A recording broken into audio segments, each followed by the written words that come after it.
se canceló también? Hoy sí, supuestamente se había cancelado, han dicho. No, no Tipo, se se suspendió. canceló, pero había poca gente, o sea, lo tuvimos que hacer entre nosotros. Mm, Ah, me han dicho que se sí. había suspendido. Ah, bueno, mira. Sí, hay muchas dificultades y yo encima hoy fui a dar clase y me encontré con que estaban todas las aulas ocupadas. Sí, estamos con mucha dificultad. Eh, bueno, vamos a tratar de, por lo menos, avanzar. Vamos a hacer algunos encuentros así Zoom antes del parcial de los temas que nos quedaron pendientes, ¿sí? Para colmo, yo les doy clase los jueves a ustedes y siempre coincide con el paro, ¿no? Así que vamos a tratar de no atrasarnos más. Mm. Bueno, la semana pasada estuvieron en alguna charla, tuvieron alguna clase.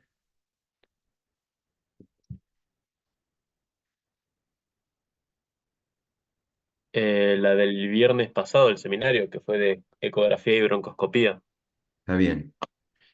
Bueno, si quieren, vamos a ver un poco de ecografía. El tema de esta semana era estudio de la función hematológica, hematopoyética. Algo habíamos visto ya, ¿se acuerdan? Si nos queda un tiempito, lo vemos hoy y si no, hacemos otro Zoom. Vamos a hablar un poquito de ecografía, ¿les parece? Bueno, profe. Dale, profe, no hay problema.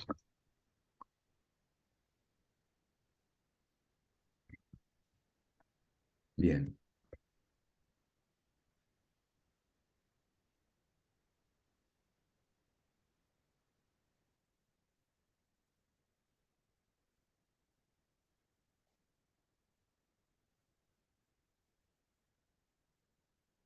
Recording in progress.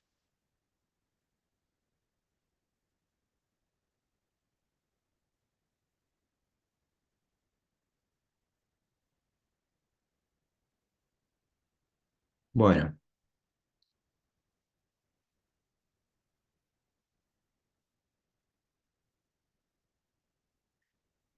Bueno, como ustedes saben, nosotros vamos a hablar un poquito ahora de ecografía, de cuál es el principio físico de la ecografía. Hasta ahora vimos distintas imágenes del tórax. Vamos a ver un poquito de ecografía en general y después enfocada a lo que a nosotros nos interesa.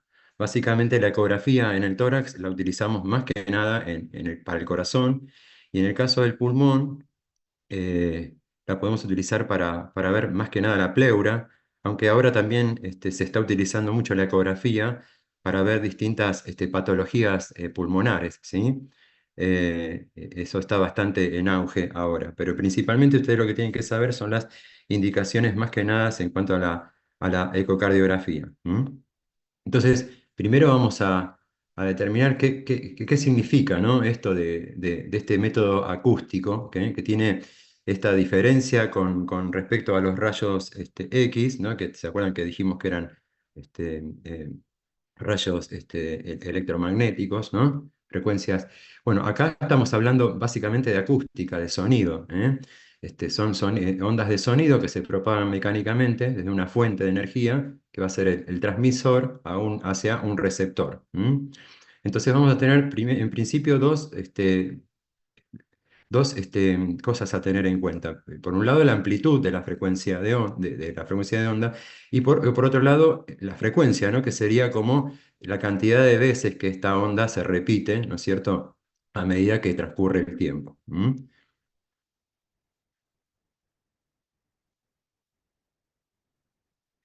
Entonces, cuando hablamos de frecuencia, hablamos digamos que es el número de ciclos por unidad de tiempo. Esto se mide en hertz, ¿sí?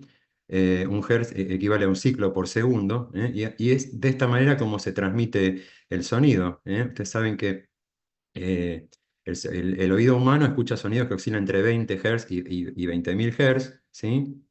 En este caso nosotros vamos a utilizar sondas o transductores, ¿sí? Para emitir estas ondas de frecuencia de sonido, y esto va a repercutir en las distintas estructuras del organismo y nos va a aportar una información. Estos ecos que van a salir del transductor, del cristal del piso eléctrico, eh, van a regresar rebotados, ¿sí? De las estructuras, y eso se transforma en energía, por eso se llaman transductores, ¿no? Porque se traduce la energía mecánica en energía eléctrica y eso nos da la imagen, ¿no?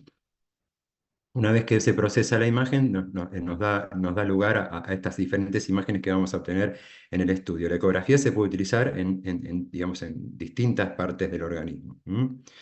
Los traductores de alta frecuencia mejoran la resolución, ¿no? Y los de baja frecuencia tienen menos resolución, pero tienen mayor penetración y profundidad. No es indispensable que ustedes sepan técnicamente todas estas cosas que vamos a ver ahora, pero sí las indicaciones, ¿no? A quién vamos a indicar una ecografía y por qué, y buscando qué patología, ¿no?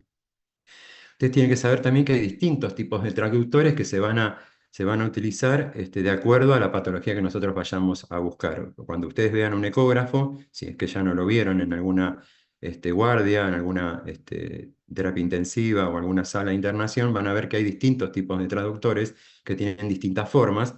Y bueno, algunos son lineales, otros son sectoriales, otros sirven para evaluar cavidades, ¿sí? Y bueno, de acuerdo a la calidad, a la característica del transductor, ¿no es cierto? Tenemos, bueno, los transductores lineales que proporcionan una imagen rectangular, ¿no? Se utilizan para estudiar superficies como la mama, el testículo, tiroides, patología osteomuscular, trabajan en una frecuencia entre 7,5 y 13 MHz, son este tipo de transductores, ¿ven? Que son planos, y aportan este tipo de imágenes, ¿sí? Fíjense cómo se ven las distintas estructuras, ¿no? Parece como una radiografía, ¿no? Pero en realidad el principio físico es otro, ¿no? Son ecos de sonido que están rebotando en estructuras y el transductor está recibiendo esas imágenes, ¿entiende? Acá vemos distintas imágenes que después vamos a caracterizar. Después hay otro tipo de transductores, ¿no? Que son más sectoriales, ¿no? Que dan un formato de imagen más triangular o en abanico, ¿eh? Estos son los que se usan para la exploración cardíaca y también para lo que nosotros utilizamos mucho en terapia intensiva, que es el ecodoppler transcraniano, ¿no? Y también a veces transfontanelar en los niños a través de las fontanelas, ¿no? Para la exploración de flujos, de velocidades de flujo a nivel cerebral. Son este tipo de traductores, ¿eh?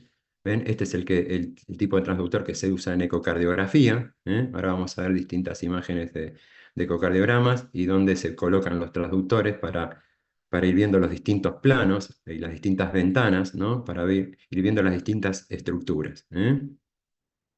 Hay otros que son convex, ¿no? Que tienen una forma curva, dan una imagen en formato de trapecio, se utilizan más que nada para la exploración abdominal, para la exploración obstétrica, las ecografías obstétricas, ¿sí?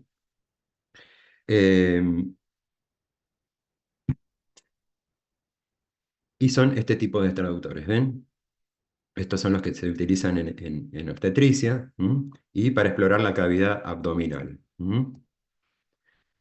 Fíjense que acá estamos viendo, por ejemplo, una vesícula con litiasis en su interior, ¿sí? Ven cómo se ven. Tenemos diferentes intensidades, digamos. En ecografía hablamos de ecogenicidad, ¿no? Una imagen puede ser hipoecogénica, hiperecogénica, ¿sí? O anecoica, ¿no? Y en base a eso podemos definir distintas estructuras. Fíjense acá se ve un lito dentro de una vesícula, fíjense qué bien se ve, y la famosa imagen característica del cono de sombra, ¿no? Que deja esto después, más allá de lo que es la imagen sólida del lito, ¿no? Y cómo deja este cono de sombra por detrás, ¿no? Estas son distintas imágenes de distintas partes del cuerpo, ¿no? Acá vemos, fíjense, una imagen hiperecogénica, ¿no? Está más brillante, ¿no? Todo lo que es más brillante es hiperecogénico y lo que es más oscuro es hipoecogénico con respecto al parénquima circundante, ¿sí? ¿Se acuerdan que cuando hablamos de tomografía hablamos de densidades, ¿sí? Y cuando hablamos de resonancia hablamos de intensidades, ¿no? Bueno, acá hablamos de ecogenicidad. También tenemos transductores intracavitarios, que son los que se utilizan para hacer ecografía, por ejemplo, intrarrectal o intravaginales, ¿no? Son traductores que están preparados para entrar a distintas cavidades, tienen otras frecuencias, ¿eh? Este, y bueno, tienen que saber que también existen estos transductores, ¿eh? Fíjense, acá vemos, por ejemplo, la imagen de un útero.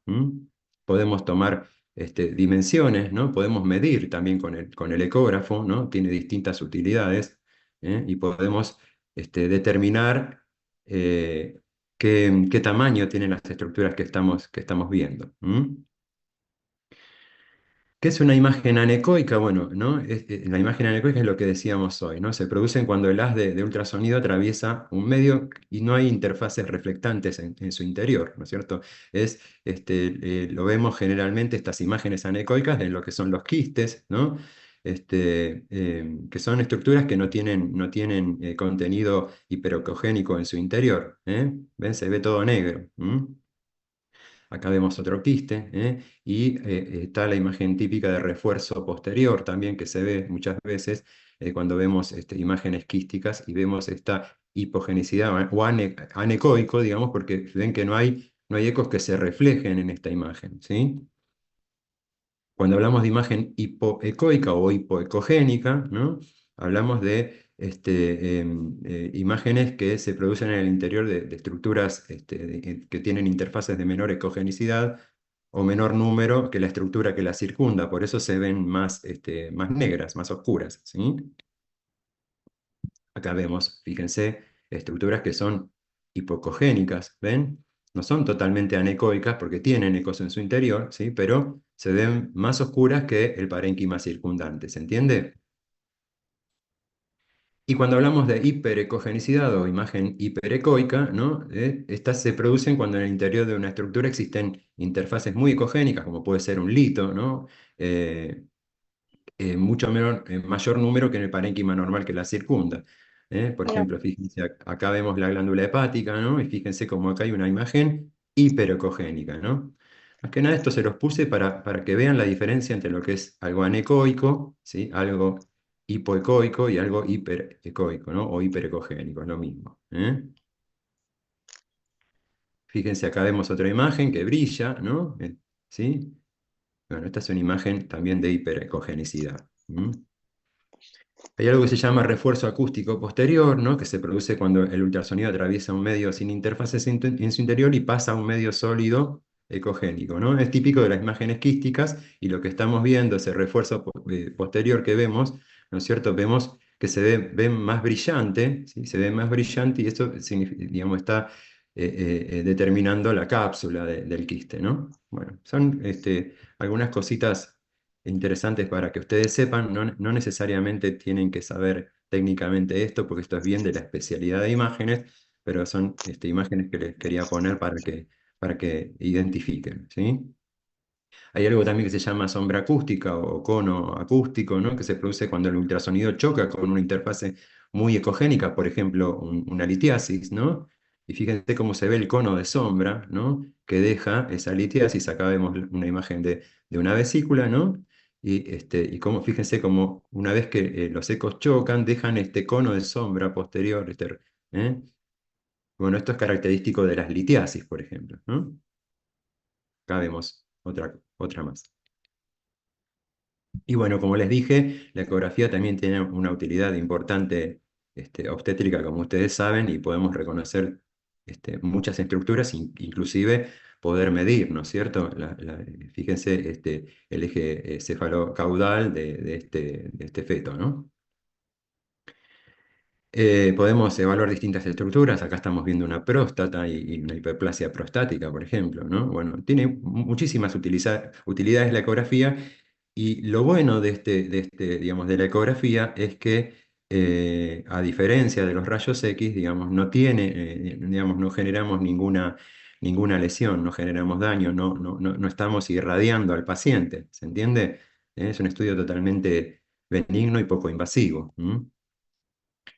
Acá tenemos otra estructura, fíjense una imagen anecoica, ¿no? Varias imágenes anecoicas, ¿no? Que pueden corresponder a quistes. Esta es una ecografía abdominal. O cavidades, ¿no? Uno va a tener que ver, de acuerdo a la estructura que está viendo, distintas cavidades. Acá vemos cómo se ve la vía biliar, ¿no es cierto?, en una ecografía hepatobiliar, ¿no? Como vemos, algunas estructuras que pueden ser la vena porta, ¿no?, la arteria hepática, bueno, y vemos diferentes este, imágenes de la vía biliar. Esto, por supuesto, después nosotros podemos agregar una técnica que se llama Doppler y evaluar los flujos como vamos a ver ahora. Bueno, le quería mostrar distintas imágenes de cómo se ven las ecografías. Fíjense, acá vemos un riñón. Podemos medir la ecogenicidad tanto de la corteza como de la médula del riñón, ¿no es cierto? Y podemos valorar el tamaño. Podemos ver imágenes quísticas en su interior, medirlas. Bueno, todo eso podemos hacer con la ecografía. Y además, ¿no?, podemos aplicar lo que se llama la técnica Doppler, ¿no? El Doppler significa este cambio en la frecuencia del sonido reflejado por un cuerpo que está en movimiento, ¿no? Nos basamos generalmente, el Doppler sirve para medir flujos, ¿no es cierto?, generalmente en las arterias y venas, ¿no? Y de acuerdo a los hematíes que se acercan o se alejan al transductor, ¿no?, la frecuencia va a aumentar o va a disminuir de acuerdo a si se acercan o se alejan, ¿no? Y esto nos permite calcular las velocidades del flujo, ¿no? Y es muy importante esto cuando calculamos, cuando vemos, por ejemplo, cuando queremos calcular flujos a través de distintas cavidades, por ejemplo, en el ecocardiograma.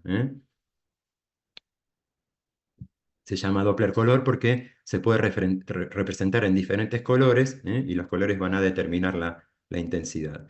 Y un poco el principio físico del efecto Doppler es esto, ¿no? Un cambio de frecuencia de la onda de sonido como resultado del movimiento de la fuente emisora con respecto al receptor, ¿no es cierto? Nosotros estamos esto como cuando nosotros vemos acercar o alejarse un auto, la frecuencia de sonido va a ser mayor si se está acercando a nosotros y la frecuencia va a ser menor si se está alejando, ¿sí? Bueno, lo mismo pasa con el efecto Doppler en cuanto al transductor y a las imágenes que nosotros estamos viendo, ¿no?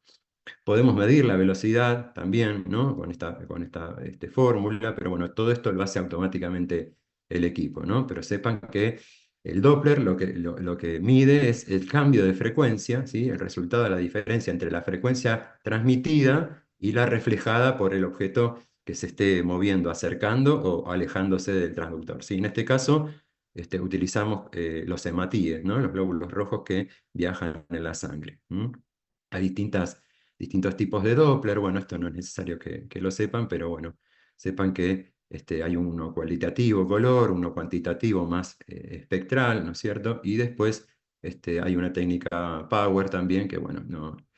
Todo esto ayuda a hacer distintos diagnósticos diferenciales en las distintas patologías.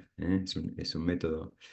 En cuanto al color, cuando nosotros ponemos esta modalidad en el ecógrafo, el color va a mostrar las partículas que están en movimiento, en este caso los hematíes, y depende al código de colores, eso va a indicar la velocidad del flujo y su dirección, ¿no? Ustedes van a ver que hay distintas tonalidades de azul y rojo que indican la dirección del flujo, y la intensidad del color, o sea, cuanto más rojo o más azul sea, va a indicar el cambio en la frecuencia y por tanto la velocidad del flujo. Todo eso va a ser calculado por el equipo, ¿sí? Pero bueno, sepan que este es el principio físico del Doppler, ¿no? Fíjense, acá estamos viendo un Doppler color, fíjense que bien se ve la vena porta y la arteria hepática, estamos midiendo el flujo de ambas, ¿no? Esto lo utilizamos mucho nosotros, por ejemplo, este Doppler, en los pacientes trasplantados hepáticos que tenemos en el hospital. Medimos, obviamente, necesitamos medir la velocidad de la arteria hepática y la vena porta, porque estamos en presencia de distintas anastomosis en lo que es el trasplante, ¿no? Entonces tenemos que valorar si la velocidad aumenta o la velocidad disminuye, ¿no? En el caso de que la velocidad esté aumentada, eso significa que puede haber alguna estenosis, ¿sí? Y en ese caso tenemos que resolverla rápidamente. Esto aplica también para cualquier parte del cuerpo, ¿no? Cuando la velocidad está aumentada, bueno, uno habla de vasoespasmo, ¿no? De los vasos, y en ese caso, bueno, eso es generalmente signo de fracaso de irrigación distal. Lo utilizamos mucho en el ecodoppler transcraniano, por ejemplo, ¿no?, para medir las velocidades de las arterias cerebrales, ¿no?, en el caso, por ejemplo, de las hemorragias subaracnoideas que tienen como complicación inmediata el vasoespasmo, ¿no es cierto? Cuando se vuelca sangre al espacio subaracnoideo, generalmente hay vasoespasmo y eso complica muchísimo la irrigación cerebral y eso aumenta todavía la hipertensión endocraniana y genera isquemias, ¿no? Entonces tenemos que detectar rápidamente cuando esto se produce porque, digamos, generamos isquemia y por lo tanto hipoxia a nivel de los tejidos, ¿no? En cualquier parte del organismo, en este caso hablando del cerebro, ¿no? Bueno, acá vemos distintas imágenes, fíjense cómo hay distintos colores de la gama de rojo y azul que indican hacia dónde va el flujo.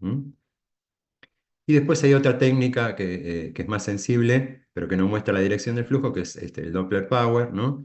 Que sirve más que nada para flujo de pequeños vasos, pero casi no lo utilizamos. Bueno, distintas imágenes.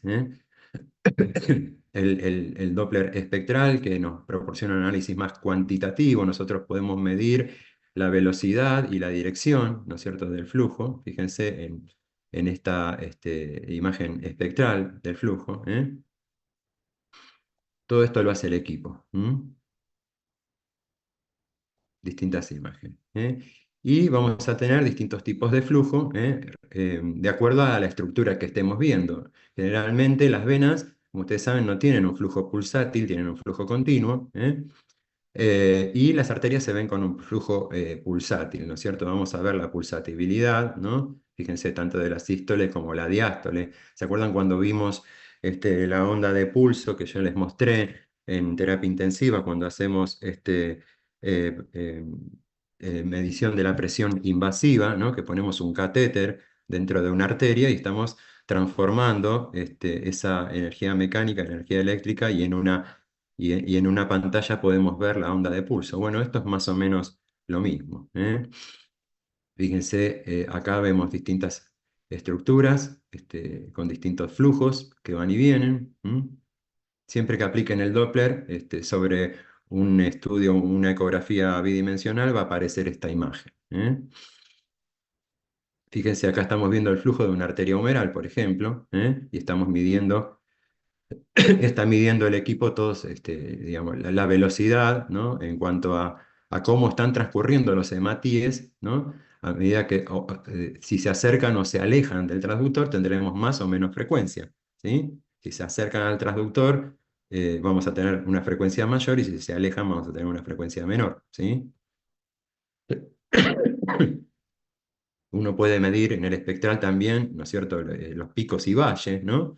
Que hablan de esta pulsatividad, ¿no? En este caso estamos viendo, fíjense, el flujo que pasa de una cavidad a otra. Bien. Bueno, les voy a compartir otro Power.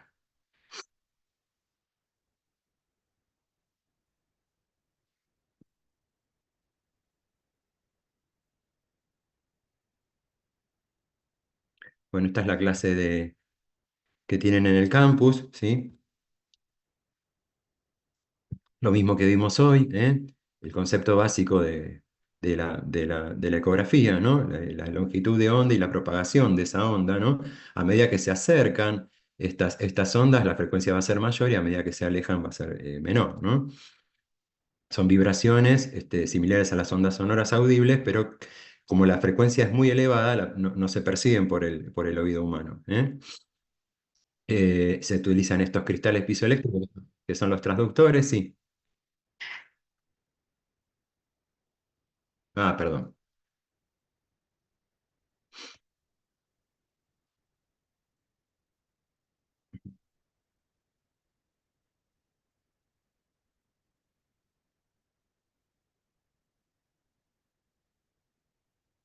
Ahí estamos. Bueno, como les decía entonces, esta es la clase que tienen en el campus, ¿no? Este es el concepto básico de la ecografía, ¿no? Estas ondas de frecuencia, a medida que se acerquen, la frecuencia va a ser mayor, ¿no? A medida que estén más juntitas, y a medida que se alejen va a ser menor, ¿no? Eso implica lo que es la longitud de onda, implica la distancia que hay entre una onda y otra, ¿no? Y eso nos va a determinar la frecuencia, como cuando medimos la frecuencia cardíaca o la frecuencia respiratoria, ¿no? Como les decía, son transductores que utilizan unas ondas que no son audibles para la percepción del oído humano, o sea, son frecuencias bastante elevadas, que están en el rango de 1 a 10 millones de ciclos por segundo, o sea, megahertz, ¿sí? Se utilizan estos transductores que les mostré hoy, y esa energía mecánica se transforma en energía eléctrica a través de los transductores, ¿no? O sea, transducción de energía mecánica en eléctrica. Bueno, acá tenemos el transductor, ¿no es cierto? Y el receptor, ¿sí? A medida que estas ondas chocan en el receptor, vuelven y nos determinan la imagen, como todas las imágenes que les mostré recién. Hablando un poquito del corazón, les quiero,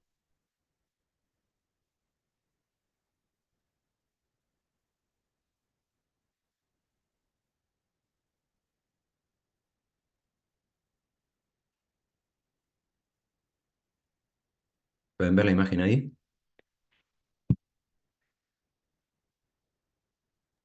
Bueno, Se ve, no, se ve todo chiquitito, digamos. No, no hay una sola imagen grande. O sea, estamos viendo su escritorio. Claro, se ven los archivos, pues. espera. Ya están palabras técnicas, no sé. Mm,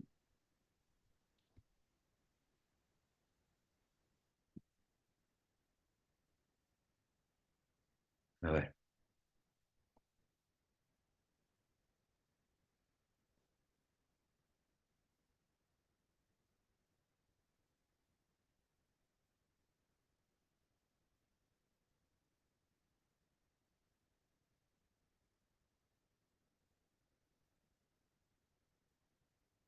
ahí la pueden ver. Ahora sí, profe. Ahora sí. Bueno, en el caso de lo que nos implica a nosotros, ¿no? En el tórax, como les decía, nosotros la ecografía podemos tener distintas utilidades. Una es la ecocardiografía, ¿no es cierto? Eh, Ustedes saben que hasta ahora estuvimos evaluando el corazón, estuvimos evaluando la actividad eléctrica del corazón, pero la ecografía cardíaca nos aporta muchísima información y encima, digamos, sin generar ningún daño, ¿no es cierto? Entonces podemos ver las distintas características del corazón, no solamente en estado, digamos, de las estructuras en sí, sino que podemos valorar también la función cardíaca, ¿no? Y esa es la importancia eh, que le damos a la ecocardiografía, ¿no? Entonces, ¿para qué nos sirve el ecocardiograma? Bueno, para valorar anatómicamente el corazón y para valorarlo funcionalmente, ¿eh?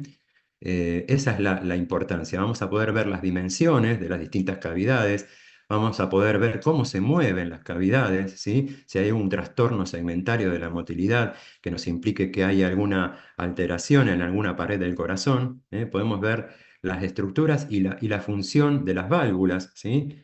Cómo se mueven las válvulas, la apertura, el cierre, ¿sí? Si hay estenosis, si hay insuficiencia. Y además podemos valorar los flujos, o sea, a través del Doppler color agregado a la ecocardiografía, podemos valorar las velocidades, ¿sí?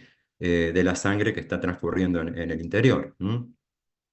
Entonces, ¿cuáles van a ser las indicaciones de un ecocardiograma, ¿no? Bueno, la mayoría de las patologías del corazón pueden ser valoradas con la ecografía, ¿no? Principalmente la enfermedad más prevalente, ¿no? Que es la enfermedad coronaria. Y en ese caso, nosotros vamos a poder ver si nosotros tenemos algún trastorno de perfusión, eso se va a ver implicado en un trastorno segmentario de la motilidad del corazón, ¿sí? Y de acuerdo a qué parte del corazón se esté moviendo mal, nosotros podemos inferir qué arteria es la responsable, ¿sí? ¿Se acuerdan cuando vimos electrocardiograma que nosotros podemos valorar las distintas caras del corazón, ¿sí? En función de la actividad eléctrica, ¿no? Y en base a eso, donde esté el trastorno, saber qué arteria es la responsable de acuerdo a la cara que estemos viendo en el electrocardiograma. Bueno, en este caso estamos viendo en vivo y en directo, digamos, cómo se mueve el corazón y si hay alteración en la motilidad, ¿no? También es muy importante la ecocardiografía para evaluar las enfermedades valvulares, como les dije recién, las estenosis y las insuficiencias, ¿eh? Y también hacer diagnósticos de distintas cardiopatías congénitas, alteraciones estructurales del corazón, ¿eh? Evaluar distintas cardiomiopatías, miocardiopatías dilatadas, miocardiopatías hipertróficas. Podemos medir las paredes de los ventrículos, ¿sí? Podemos medir las dimensiones de las cavidades, ¿eh? Podemos diagnosticar tumores o masas intracardíacas también, o trombos intracavitarios, ¿eh? Y también podemos ver, diagnosticar enfermedad pericárdica, o sea, podemos ver líquido alrededor del corazón, y estimar qué tan cuantioso es ese líquido, ¿no? Y también podemos, a través de la ecocardiografía, guiarnos ecográficamente para hacer técnicas terapéuticas o procedimientos diagnósticos o terapéuticos como la pericardiocentesis, tomar biopsias, hacer cateterismo, guiar a la cirugía cardíaca a través también de la ecografía, ¿no? Y por supuesto, todo esto nos sirve para ir valorando en el tiempo la evolutividad de las enfermedades, ¿no? Y de los efectos de la terapéutica, ¿no? De los tratamientos. Por eso, este estudio vamos a poder indicarlo cuantas veces sea necesario de acuerdo a lo que necesite el paciente, ¿se entiende? No es como una tomografía que si yo hago todos los días una tomografía voy a estar irradiando al paciente y generando daño. En este caso, con la ecografía, a nivel transtoráxico no voy a tener demasiadas complicaciones, ¿sí? Y nosotros el corazón lo podemos ver de diferentes posiciones, conocidas como ventanas, vistas o planos, ¿no? Y podemos poner el transductor a nivel del esternón y hacer un eje largo corto, a nivel por encima en la punta del corazón, por debajo de las costillas, ¿sí? O por encima del esternón. A través de cada una de estas ventanas, ¿sí? Podemos hacer distintos cortes longitudinales, transversales, horizontales, y ver diferentes niveles y planos del corazón, ¿no? Pero además, la ecografía nos permite tener dos modos, básicamente, ¿no? El modo M, que sería el modo, digamos, de una sola dimensión, es un solo haz o rayo de ultrasonido que atraviesa el cuerpo y va a visualizar diferentes estructuras, ¿eh? Posee alta resolución espacial y es útil para hacer las mediciones cardíacas, ¿no? Acá no estamos viendo dos dimensiones, sino estamos viendo una dimensión y el equipo nos permite medir, ¿sí? Distintas estructuras del corazón, como pueden ser las paredes cardíacas o las cavidades, cuánto miden las cavidades, ¿no? Y también tenemos lo que es la ecografía bidimensional. Todo esto es el mismo estudio, ¿no? Pero son diferentes maneras de mirar el corazón dentro del mismo estudio, ¿no? Ya la ecografía bidimensional permite la evaluación en tiempo real de la anatomía del corazón en dos dimensiones, ¿ven? Acá, por ejemplo, vemos las diferentes cámaras y fíjense, acá se ven las válvulas cardíacas, ¿eh? Fíjense cómo ya son diferentes, son muchos haces de ecos, ¿no? Que van a recoger esa imagen, ya no es un solo. Así que la diferencia entre el modo M y el modo bidimensional es esa, ¿no? El modo M es un solo haz, que tiene más especificidad para medir estructuras, y el modo 2D, el bidimensional, nos permite evaluar más que nada la funcionalidad, ¿no es cierto? Y cómo se mueven las paredes. Y si aparte de eso le agregamos el Doppler, fíjense, nosotros podemos proveer información de la velocidad y dirección del flujo sanguíneo dentro del corazón, lo que les dije hoy. Esto basado en el cambio de frecuencia del ultrasonido por un objeto en movimiento, que en este caso son los glóbulos rojos. Entonces esto nos va a determinar, nos va a dar una información de cómo está la hemodinamia, ¿no? Cómo pasa la sangre de una cavidad a otra, ¿no? Y si la velocidad es mayor, estaremos hablando de alguna estenosis; si la velocidad es menor o hay reflujo, estaremos hablando de alguna insuficiencia a nivel valvular, ¿eh? Todos estos cálculos los hace el equipo, ¿no? De acuerdo a las mediciones que hace el ecocardiografista, ¿eh? Generalmente el ecocardiografista es un cardiólogo avesado que se especializó en este estudio, ¿sí? Y como les dije hoy, ¿no? La señal puede ser continua, o sea, y en ese caso estaremos detectando altas velocidades como las estenosis valvulares, o puede ser pulsátil, ¿no? Cuando estamos viendo alguna arteria, y bueno, y podemos ver distintos patrones de flujo, ¿no? Que puede ser un flujo laminar, un flujo turbulento. ¿Se acuerdan cuando hablamos de flujo laminar y turbulento en la vía aérea? Bueno, esto es algo similar. Esto es cómo discurre la sangre de una cavidad a otra. ¿Y qué tipo de patrón estamos viendo, ¿no? Normalmente la sangre tiene que transcurrir en un flujo laminar. Si transcurre en un flujo turbulento, bueno, estaremos en presencia de alguna patología. Acá tenemos otra imagen del Doppler color. Esto es lo que les decía hoy. Fíjense los distintos colores en rojo y azul que están determinando hacia dónde va la sangre.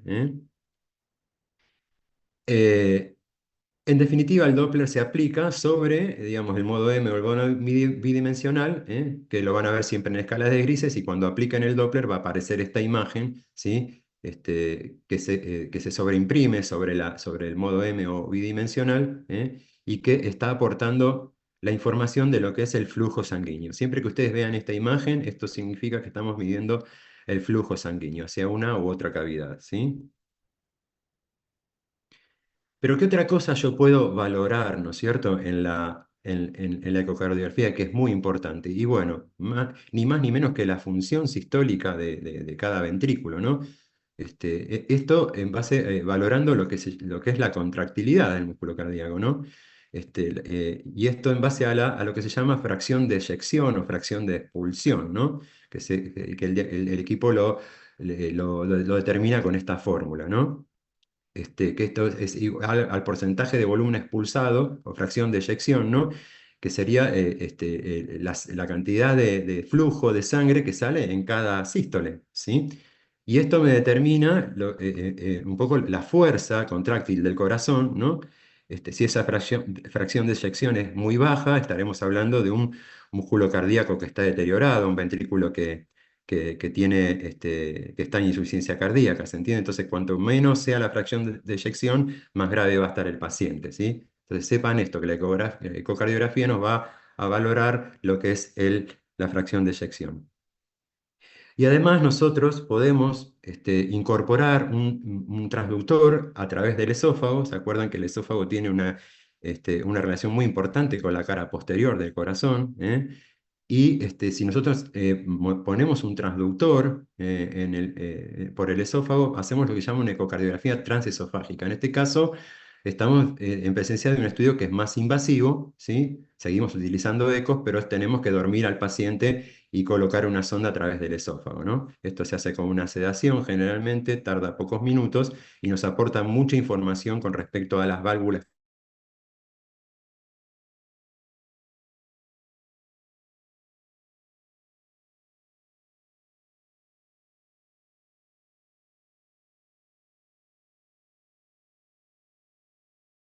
El diagrama Recording in transesofágico, progress. digamos, no lo vamos a indicar en todos los pacientes, ¿sí? Lo vamos a indicar en los pacientes realmente que sea necesario, porque es un estudio un poco más invasivo. Lo que estamos haciendo es sedar al paciente, ¿no?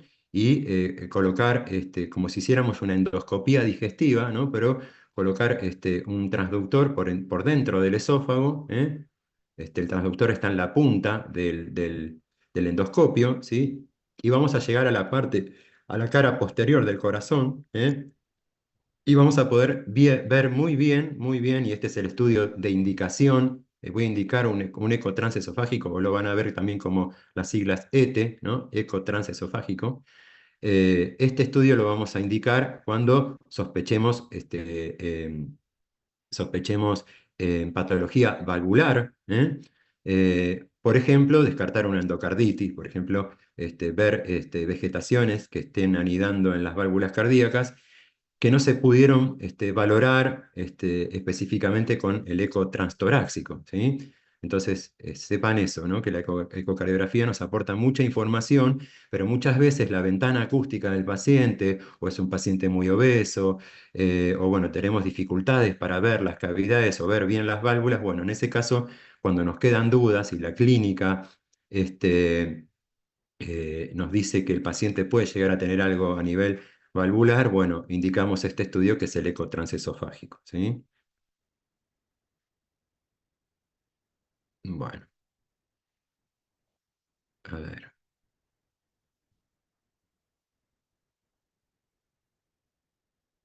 Bueno, fíjense cómo se ve, ¿no? El eco transesofágico. Como vemos, este, el flujo, ¿no es cierto?, a través de la válvula mitral, desde la aurícula izquierda, ¿sí?, al ventrículo izquierdo, ¿sí?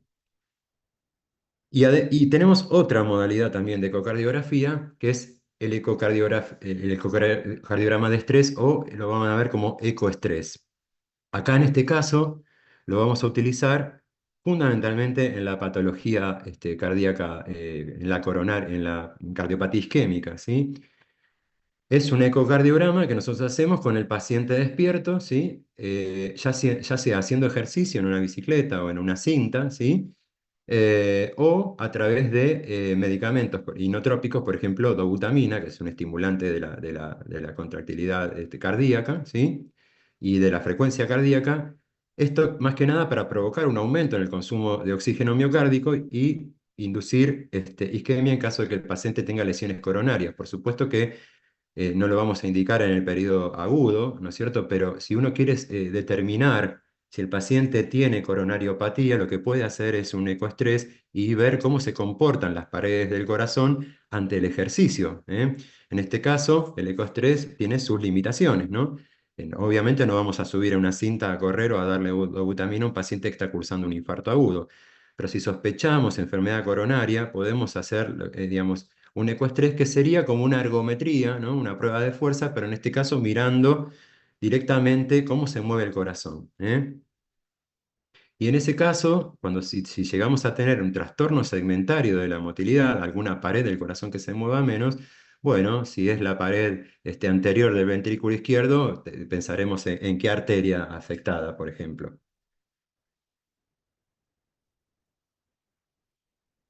Díganme eso, por ¿Cómo? favor. ¿Cómo, profe?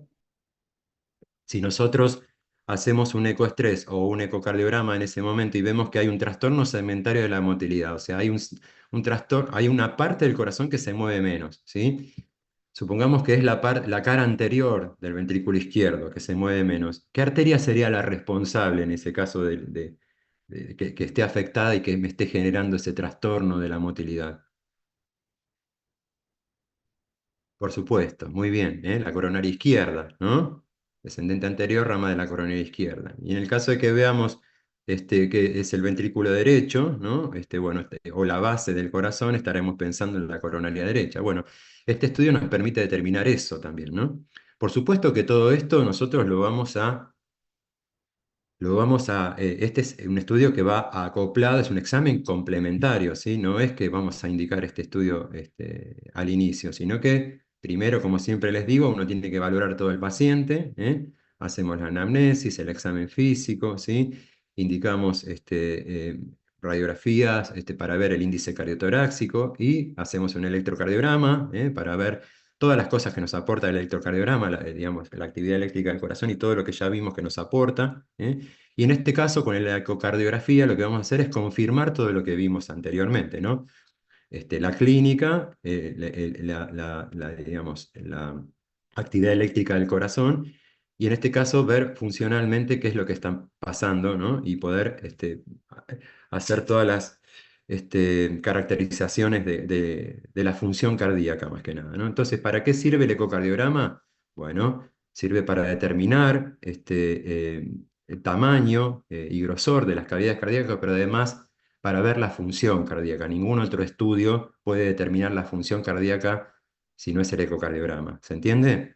¿Sí? Con todos los demás estudios lo que vemos es alteraciones morfológicas, eh, pero con esto estamos viendo en vivo y en directo la motilidad del corazón y podemos estimar la función cardíaca, ¿sí?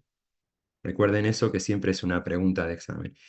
Y bueno, y en este caso, bueno, esto es algo más específico de la ecocardiografía, pero fíjense cómo el ecocardiografista puede segmentar lo que es cada cavidad del corazón. En este caso, fíjense, está la segmentación ventricular del ventrículo izquierdo, ¿no? Entonces, uno puede determinar si hay hipoquinesia o hay aquinesia, ¿no? O sea, un trastorno segmentario de la motilidad, o sea, se mueve menos o no se mueve, por ejemplo, la parte basal anterior o la parte basal anteroseptal, ¿no? Fíjense, 17 acá nos marca el ápex, ¿no? Esta sería la punta del corazón y a medida que vamos subiendo, vamos más hacia la base del corazón, ¿no? La punta sería esto y la base del corazón sería esto, ¿no? Y esto sería la parte media del corazón, ¿no? Fíjense como acá vemos la parte apical, la parte media y la parte basal, ¿no? De acuerdo a cómo esté modificada la motilidad, ¿no? Nosotros podemos determinar el territorio, de qué arteria coronaria, de qué territorio está afectado, y de acuerdo a eso poder saber qué arteria es la responsable del trastorno de motilidad segmentario que estamos viendo, ¿eh? Esta es la aplicación que tiene la ecocardiografía en la cardiopatía isquémica, ¿no? Que es donde más lo utilizamos, ¿eh? No es la única utilidad, ¿sí? Ya vimos todas las indicaciones, ¿eh? Bueno, quería mostrarles esto más que nada que no estaba en la clase, ¿eh?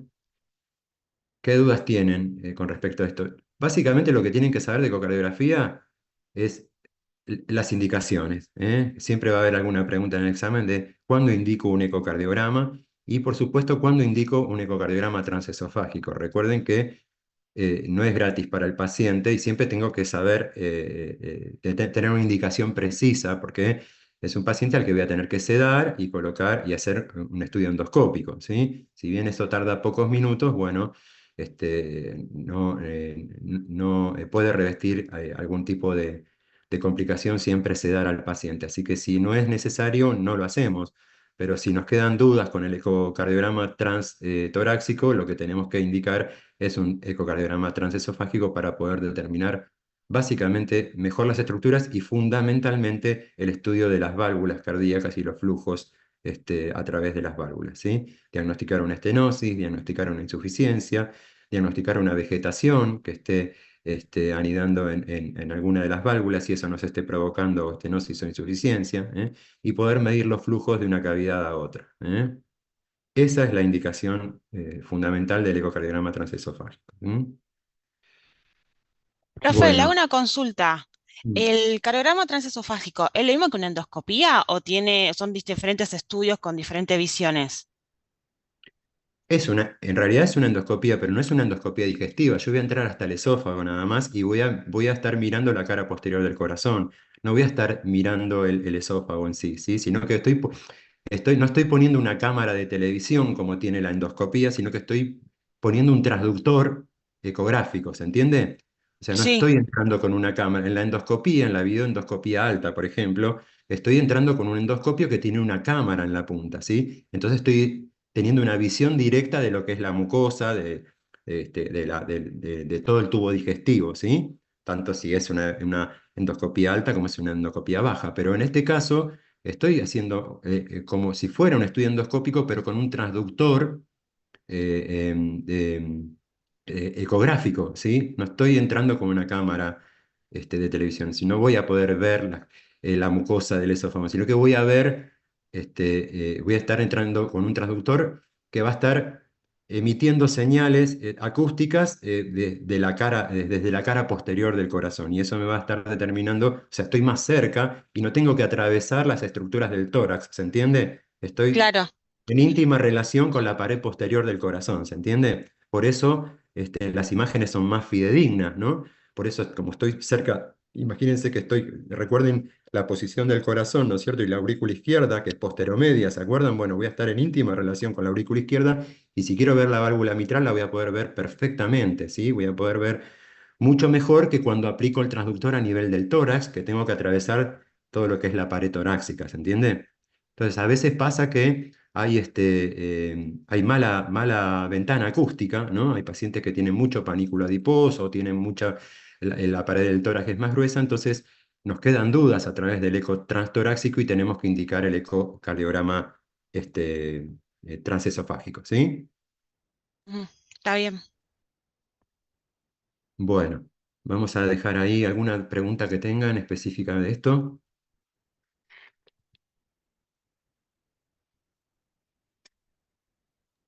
Sí, una No, consultita. Había dicho que ¿cómo es esto? Que justamente el ecocardiograma que se utiliza tipo por el esófago, ¿se puede Sí. pedir en pacientes que tengan problemática de la ventana muy chica o dijo que no se podía poner en la persona que tiene ventana muy chica, tipo en personas obesas las cuales no podemos ver y pensamos que tenga una patología, Sí. una afección Si del lado nosotros, del lado. supongamos, depende de lo que estemos buscando, ¿no? Supongamos que el paciente tiene una enfermedad coronaria, ¿sí? Supongamos que estamos en presencia de un paciente que tiene un infarto, ¿no? De la cara anterior del corazón. Y supongamos que el paciente está en insuficiencia cardíaca y estamos ante presencia de un soplo, ¿no? Estamos ocultando un soplo y estamos pensando que ese infarto generó un trastorno valvular, ¿no es cierto? O sea, tuvimos una isquemia en el músculo cardíaco que afectó un músculo papilar y hay una válvula que está insuficiente. Y no podemos valorar esa insuficiencia a través del eco transtorácico porque el paciente tiene una mala ventana, ¿no? Mala ventana significa que no puedo ver a través del tórax en los distintos planos, ¿no? Que vimos hoy, ¿no? Donde ponemos los traductores, ya sea apical, ya sea paraesternal, ya sea supraesternal. Bueno, si no podemos ver bien eso, bueno, en ese caso indicaremos el ecocardiograma transesofágico, ¿sí? Cuando nos quedan dudas con el ecocardiograma transtorácico, indicamos el ecocardiograma transesofágico porque estamos más con el transductor, evitamos todo lo que es la pared torácica y estamos viendo el corazón más íntimamente, ¿no? Pero tenemos que siempre valorar, como siempre les digo, el costo-beneficio de indicar un estudio invasivo. En el caso de la ecocardiografía transtorácica no es para nada invasivo, porque el paciente está acostado en decúbito lateral izquierdo, ¿no es cierto? Le hacemos levantar el brazo y bueno, y estamos mirando las cavidades cardíacas a través del tórax. No es para nada invasivo. Ahora, si yo tengo que sedar al paciente, ¿sí? Y colocar un transductor a través del esófago, bueno, eso ya me implica cierto riesgo. En algunos pacientes será más y en otros menos, de acuerdo a la patología que estén cursando, ¿sí? Pero siempre que tengamos que sedar a un paciente o hacer algún estudio invasivo, uno tiene que valorar el costo-efectividad de lo que va a hacer, ¿sí? Siempre piensen, y lo que les digo siempre, ¿no? En medicina siempre uno trata de, en primer lugar, no generar más daño del que existe, ¿no? Estamos para aliviar o para curar, no para generar más daño. Entonces, siempre que uno indique un estudio invasivo, tiene que valorar la indicación precisa, ¿sí? Eh, por supuesto que si no es la indicación y le decimos al ecocardiografista que nos haga un estudio de esta magnitud y no está indicado, el mismo especialista nos va a decir que estamos locos, ¿no? Pero ustedes tienen que saber cuándo indicarlo, y para qué patologías. En este caso, el ecocardiograma transesofágico es muy útil principalmente para valorar las válvulas cardíacas, ¿sí? Cuando nos quedan dudas a través del eco torácico. Generalmente podemos diagnosticar bien a través del eco transtorácico, pero a veces, digamos, es imposible. Entonces, bueno, aplicamos este tipo de estudio que es más invasivo, ¿eh? Pero es fundamentalmente para eso. Bueno, No sé, una pregunta. Lo de la fibrobroncoscopía, ¿lo vemos en otra clase? mm, ¿quieren que lo veamos ahora?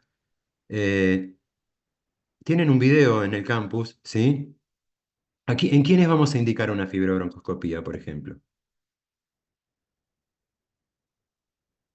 Bueno, esto lo vieron en el seminario, ¿no es cierto?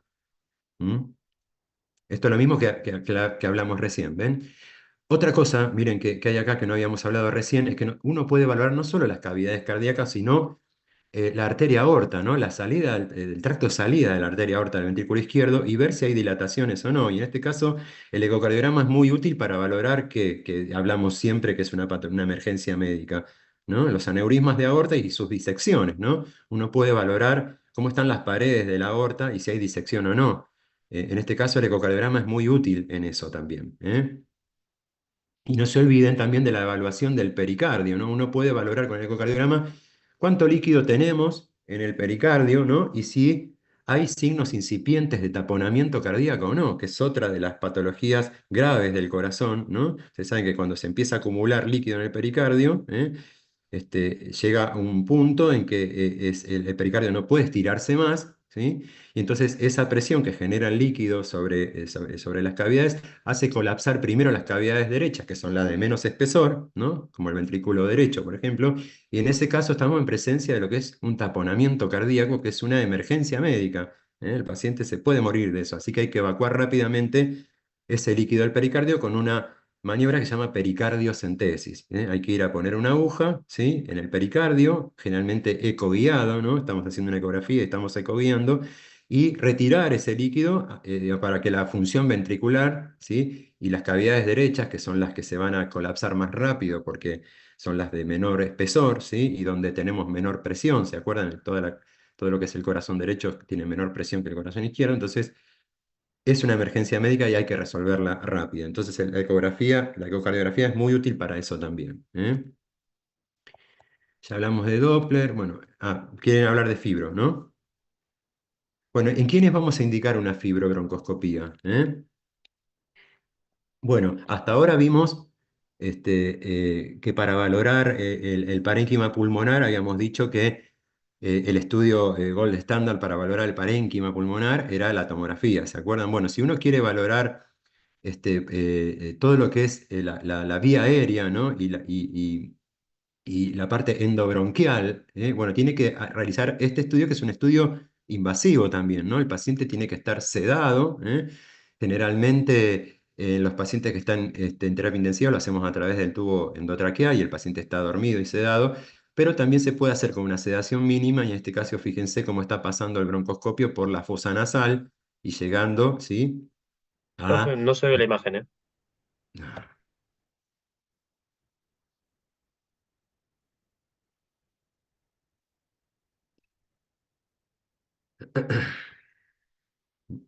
Acá.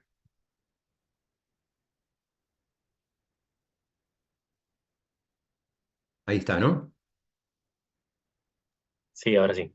Sí, sí. Bueno. Entonces, ¿en quiénes vamos a indicar una fibrobroncoscopía? ¿Qué significa la fibrobroncoscopía? Significa ver, ahora sí, con una cámara de televisión en la punta del endoscopio, como si hiciéramos una endoscopía digestiva, pero en este caso de la vía aérea, ¿sí? Entrar por las fosas nasales o por la boca, ¿sí? En el caso de que el paciente esté intubado, y llegar hasta la vía aérea distal, ¿no es cierto? Y poder tomar, digamos, tiene distintas utilidades, ¿no? Podemos estudiar desde la vía aérea superior hasta la vía aérea inferior, ¿no? Desde laringe, tráquea, bronquio y bronquios de mayor tamaño, y nos sirve para tomar muestras de secreciones respiratorias, ¿sí?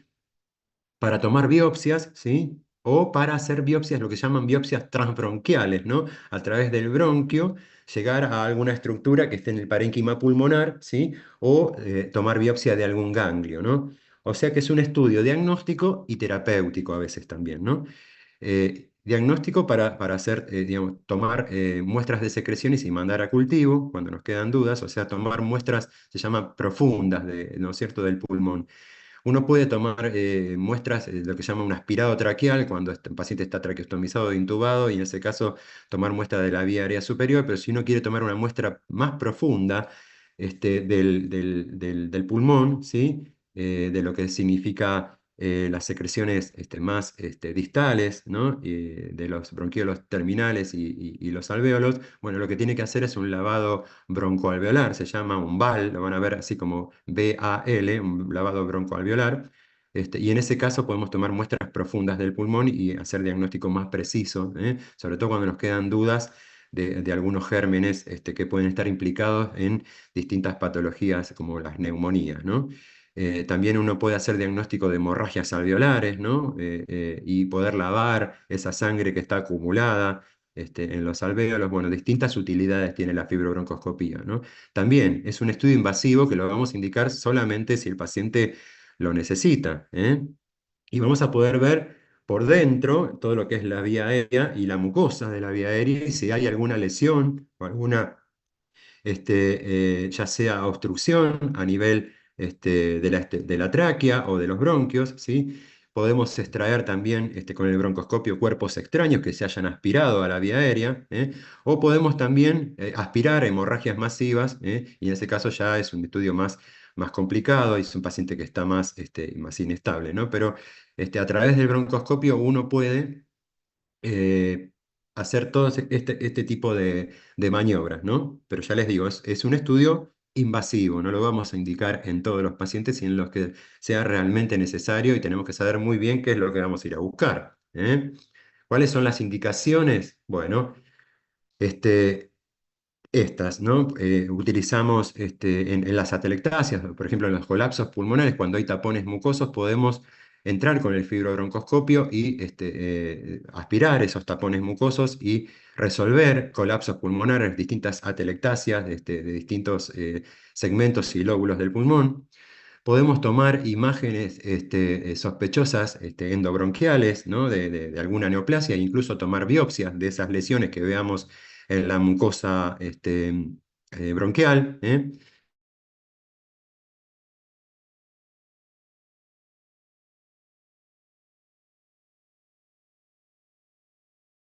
de las secreciones que vamos a mandar a analizar. Podemos resolver una hemoptisis masiva también, podemos diagnosticar o indicar este estudio cuando vemos que son esos pacientes que, a pesar de que les dimos un tratamiento antibiótico empírico adecuado, porque no sabemos el germen, pero sabemos más o menos por la clínica y por el tipo de infiltrados que tienen en la RX o en la tomografía, qué tipo de germen puede llegar a ser, y podemos antibióticos. Bueno, a veces las neumonías de larga duración o de lenta resolución requieren de una fibrobroncoscopía para determinar exactamente cuál es el germen, ¿no? Muchas veces no queda claro y necesitamos, esto que les digo, un lavado broncoalveolar para determinar el germen. A veces pasa también en la tuberculosis. Bueno, distintas patologías que no quedan claras, que no queda claro el diagnóstico y el paciente sigue mal. Entonces, en ese caso, tenemos que hacer este estudio más invasivo, ¿no? Neumonías en pacientes inmunodeprimidos, porque en general los pacientes inmunodeprimidos no hacen infiltrados típicos en la radiografía. Ustedes saben que a veces tienen tienen leucopenia, entonces no desarrollan infiltrados característicos de los pacientes inmunocompetentes, y en ese caso tenemos que ir a tomar una muestra profunda del pulmón. En ese caso vamos a indicar una fibrobroncoscopía. Y por supuesto, cuando tenemos cuerpos extraños, esto es indicación de la fibrobroncoscopía en agudo, ¿no? Cuando tenemos alguna aspiración de cuerpo extraño, la única manera de extraer ese cuerpo extraño de la vía aérea muchas veces es con el fibrobroncoscopio. Hay un fibrobroncoscopio que es flexible y hay otro que es rígido. En general, para los cuerpos extraños de la vía aérea superior se utiliza el rígido, ¿sí? Pero bueno, estas son las distintas indicaciones, ¿no? Y bueno, como ya les dije, podemos ver la vía aérea superior como la inferior. Fíjense que podemos llegar a todos los bronquios segmentarios. Además, nos permite una visualización directa, ¿no? Estamos mirando las paredes del interior de los bronquios en una imagen directa. ¿En quiénes vamos a contraindicar, ¿no es cierto?, una fibrobroncoscopía? Bueno, en el caso de que el paciente tenga un neumotórax, obviamente, vamos a tener que resolver primero el neumotórax. En el caso de que el paciente esté sangrando activamente, tenga una hemorragia masiva, ¿no? Lo de las infecciones es digamos, contraindicación, digamos, relativa, ¿no? Pero tendremos que ver, digamos, cuál es el costo-beneficio de eso, ¿no? Eh, eh, y, y- y cómo se nos puede complicar el paciente en el caso de la fibrobroncoscopía. Por eso les digo, no es gratis, ¿no? Estamos metiendo un instrumento a la vía aérea y podemos tener todo este tipo de complicaciones. ¿Por qué hipercapnia? Bueno, porque el paciente va a hipoventilar, ¿sí? Entonces, en el caso de que tengamos un paciente en insuficiencia respiratoria, vamos a tener que primero compensar, ¿no?, al paciente, lo mismo que la hipoxemia, ¿no? Los pacientes que están hipoxémicos refractarios, digamos, no vamos a indicar este estudio porque podemos complicar aún más la oxigenación. En el caso de neumotoras como complicación, puede pasar que perforemos la vía aérea y provoquemos algún tipo de neumotora, sobre todo por aumento de la presión dentro de la vía aérea. Podemos lesionar también a veces con el estudio la mucosa endobronquial y provocar hemorragias. Y nunca nos olvidemos que estamos atravesando con un endoscopio a través del tórax, y eso puede desencadenar distintas arritmias por reflejo vasovagal, ¿no? Y en ese caso, bueno, tenemos que estar con el paciente monitoreado. Siempre que hagamos un estudio invasivo, tenemos que tener al paciente sedado y conectado a un monitor cardíaco, ¿sí? Sobre todo si el paciente tiene un riesgo cardiovascular aumentado, ¿eh? En ese caso, por eso tenemos que ver siempre el costo-beneficio de lo que vamos a indicar, ¿eh? Bueno, estas imágenes son las que tienen en el campus. Tienen un video que está, la verdad que muy bien. Fíjense como cuando entramos a la vía aérea vemos, lo primero que vemos es la laringoscopía directa, ¿no? En este caso lo estamos viendo con el endoscopio. Fíjense que bien se ven las cuerdas vocales y más allá la glotis, ¿no? Estamos atravesando lo que es la laringe, ¿no? A medida que bajamos y vamos entrando en la vía aérea, ya cuando vemos estos anillos es que estamos en la tráquea, ¿no? Estamos a este nivel, ¿no? Y fíjense, ¿no? Que a nivel de T4 ya aparece lo que es la carina, ¿no? Y el bronquio fuente izquierdo y el bronquio fuente derecho, ¿eh? Fíjense que bien se ve acá, ¿no? Lo que es el bronquio fuente derecho, que es bien vertical, y el bronquio fuente izquierdo, que es más horizontal. Eso se puede determinar bien cuando vean una fibrobroncoscopía en directo, ¿no? Y bueno, y a medida que vamos descendiendo, vamos haciendo lo que es la segmentación pulmonar, ¿eh? Vamos entrando a los distintos segmentos y vamos viendo las distintas desembocaduras de, digamos, de los distintos bronquios que se dicotomizan, ¿no? Los bronquios fuentes en los bronquios segmentarios, ¿eh? Por eso es importante para el neumonólogo que hace este estudio saber perfectamente lo que es la segmentación pulmonar, ¿no? Y entrar en cada lóbulo, ¿no? Y tomar una muestra de cada lóbulo. En el caso de lo que yo vi ahora hace poco en Brasil, por ejemplo, en los pacientes trasplantados, ¿no? Se toman muestras de los diferentes lóbulos principalmente y se toman biopsias en los pacientes trasplantados para ver lo que es el rechazo del injerto, ¿no? No solamente esto nos puede servir para ver y tomar biopsias de lesiones endobronquiales, sino que cuando uno sospecha que hay lesiones más allá de la mucosa endobronquial, bueno, uno puede tomar biopsias de la pared del bronquio, ¿no? Y determinar después en la anatomía patológica eh, si hay rechazo en esa parte del pulmón o no. Bueno, y vamos descendiendo y vamos viendo las distintas, fíjense cómo se van dicotomizando los bronquios, que bien se ve la mucosa, ¿no? Que generalmente es rosada, no tiene que haber ninguna lesión, ¿sí? Si vemos fracciones de la mucosa, vemos lesiones o vemos tumoraciones, en ese caso, igual que en la endoscopia digestiva, vamos y tomamos muestra, tomamos biopsias y mandamos a analizar, ¿eh? El endoscopio generalmente tiene distintas herramientas, tiene una luz, ¿no es cierto?, que nos va permitiendo la visualización directa, tiene una cánula de aspiración que va aspirando las secreciones a medida que vamos entrando a las cavidades, porque generalmente hay moco y no nos deja ver el moco, entonces está permanentemente aspirando con el fibroscopio, ¿sí? Y también tiene la posibilidad de poner catéteres a través del endoscopio, del fibroscopio, y tomar unas pequeñas pinzas que tienen en su extremo distal y tomar biopsias, ¿no? De las distintas lesiones que vayan apareciendo, ¿eh? Básicamente entonces lo que tienen que saber de la fibrobroncoscopía es cuáles son las indicaciones, en quiénes voy a indicar una fibrobroncoscopía y en quiénes no, ¿no? No les vamos a pedir más que eso, ¿eh? O sea que son los dos estudios, digamos, por así decirlo, más complejos tanto del aparato cardiovascular como del aparato respiratorio, ¿no? Más invasivo, lo que es el ecocardiograma transesofágico y lo que es la fibrobroncoscopia en el caso del árbol de la vía aérea. Por supuesto que hay muchos estudios más por imágenes que, como ya estuvimos viendo, tomografía y resonancia cardíaca, que no vimos todavía, pero en algún momento les voy a mostrar. Bueno, tienen distintas indicaciones, pero ustedes tienen que saber esto, que es lo básico, ¿eh? ¿Cuáles son los estudios complementarios que vamos a utilizar para estudiar la función cardíaca y para estudiar la función ventilatoria y respiratoria? ¿Qué estudio indicarían? Que ya vimos.